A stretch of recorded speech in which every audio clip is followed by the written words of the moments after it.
شروع اللہ کا نام لے کر جو بڑا مہربان نہایت رحم والا ہے۔ مومنو، اگر تم میری راہ میں لڑنے اور میری خوشنودی طلب کرنے کے لیے مکے سے نکلے ہو تو میرے اور اپنے دشمنوں کو دوست نہ بناؤ۔ تم تو ان کو دوستی کے پیغام بھیجتے ہو اور وہ دین حق سے جو تمہارے پاس آیا ہے منکر ہیں، اور اس وجہ سے کہ تم اپنے پروردگار یعنی اللہ تعالیٰ پر ایمان لائے ہو،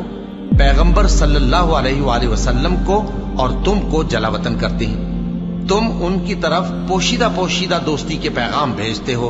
اور جو کچھ تم مخفی طور پر اور جو علل اعلان کرتے ہو وہ مجھے معلوم ہے، اور جو کوئی تم میں سے ایسا کرے گا وہ سیدھے رستے سے بھٹک گیا۔ اگر یہ کافر تم پر قدرت پالیں تو تمہارے دشمن ہو جائیں، اور ایذا کے لیے تم پر ہاتھ بھی چلائیں اور زبانیں بھی، اور یہ چاہتے ہیں کہ تم کسی طرح کافر ہو جاؤ۔ قیامت کے دن نہ تمہارے رشتے ناتے کام آئیں گے اور نہ اولاد۔ اس روز وہی تم میں فیصلہ کرے گا، اور جو کچھ تم کرتے ہو اللہ اس کو دیکھتا ہے۔ مسلمانوں،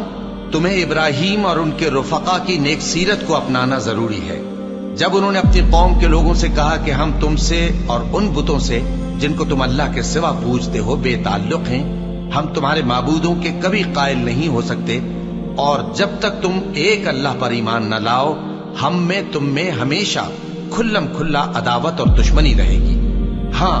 ابراہیم نے اپنے باپ سے یہ ضرور کہا تھا کہ میں آپ کے لیے مغفرت مانگوں گا، اور میں اللہ کے سامنے آپ کے بارے میں کسی چیز کا کچھ اختیار نہیں رکھتا۔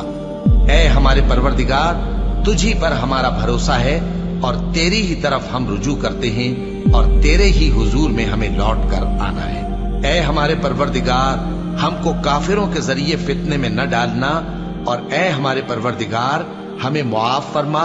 بے شک تو غالب ہے، حکمت والا ہے۔ تم مسلمانوں کو یعنی جو کوئی اللہ کے سامنے جانے اور روز آخرت کے آنے کی امید رکھتا ہو اسے ان لوگوں کی نیک سیرت اپنانی چاہیے، اور جو روگردانی کرے تو اللہ بھی بے نیاز ہے، لائق حمد و ثنا ہے۔ عجب نہیں کہ اللہ تم میں اور ان لوگوں میں جن سے تم دشمنی رکھتے ہو دوستی پیدا کر دے، اور اللہ قادر ہے اور اللہ بخشنے والا ہے، مہربان ہے۔ جن لوگوں نے تم سے دین کے بارے میں جنگ نہیں کی اور نہ تم کو تمہارے گھروں سے نکالا، ان کے ساتھ بھلائی اور انصاف کا سلوک کرنے سے اللہ تم کو منع نہیں کرتا۔ اللہ تو انصاف کرنے والوں کو دوست رکھتا ہے۔ اللہ انہی لوگوں کے ساتھ تم کو دوستی کرنے سے منع کرتا ہے جنہوں نے تم سے دین کے بارے میں لڑائی کی اور تم کو تمہارے گھروں سے نکالا اور تمہارے نکالنے میں اوروں کی مدد کی۔ تو جو لوگ ایسوں سے دوستی کریں گے وہی ظالم ہیں۔ مومنو، جب تمہارے پاس مومن عورتیں وطن چھوڑ کر آئیں تو ان کی آزمائش کر لو، اور اللہ تو ان کے ایمان کو خوب جانتا ہے۔ سو اگر تم کو معلوم ہو کہ وہ مومن ہیں تو ان کو کفار کے پاس واپس نہ بھیجو، کہ نہ یہ ان کو حلال ہے اور نہ وہ ان کو حلال ہے، اور جو کچھ انہوں نے ان پر خرچ کیا ہو وہ ان کو دے دو،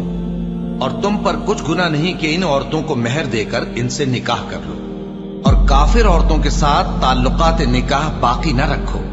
یعنی انہیں کفار کو واپس دے دو، اور جو کچھ تم نے ان پر خرچ کیا ہو تم ان سے طلب کر لو، اور جو کچھ انہوں نے اپنی عورتوں پر خرچ کیا ہو وہ تم سے طلب کر لیں۔ یہ اللہ کا حکم ہے جو تم میں فیصلہ کیے دیتا ہے، اور اللہ جاننے والا ہے، حکمت والا ہے۔ اور اگر تمہاری بیویوں میں سے کوئی تمہارے ہاتھ سے نکل کر کافروں کے پاس چلی جائے اور اس کا مہر وصول نہ ہوا ہو، پھر تم ان سے جنگ کرو اور ان سے تم کو غنیمت ہاتھ لگے، تو جن کی بیویاں چلی گئی ہیں ان کو اس مال میں سے اتنا دے دو جتنا انہوں نے خرچ کیا تھا، اور اللہ سے جس پر تم ایمان لائے ہو ڈرتے رہو۔ اے پیغمبر صلی اللہ علیہ وآلہ وسلم، جب تمہارے پاس مومن عورتیں اس بات پر بیعت کرنے کو آئیں کہ نہ تو اللہ کے ساتھ شرک کریں گی، نہ چوری کریں گی، نہ بدکاری کریں گی، نہ اپنی اولاد کو قتل کریں گی، نہ اپنے ہاتھ پاؤں کے درمیان کوئی بہتان باندھ لائیں گی، اور نہ نیک کاموں میں تمہاری نافرمانی کریں گی، تو ان سے بیعت لے لو اور ان کے لیے اللہ سے بخشش مانگو، بے شک اللہ بخشنے والا ہے، مہربان ہے۔ مومنو، ان لوگوں سے جن پر اللہ غصے ہوا ہے دوستی نہ کرو، کیونکہ جس طرح کافروں کو مردوں کے جی اٹھنے کی امید نہیں، اسی طرح ان لوگوں کو بھی آخرت کے آنے کی امید نہیں۔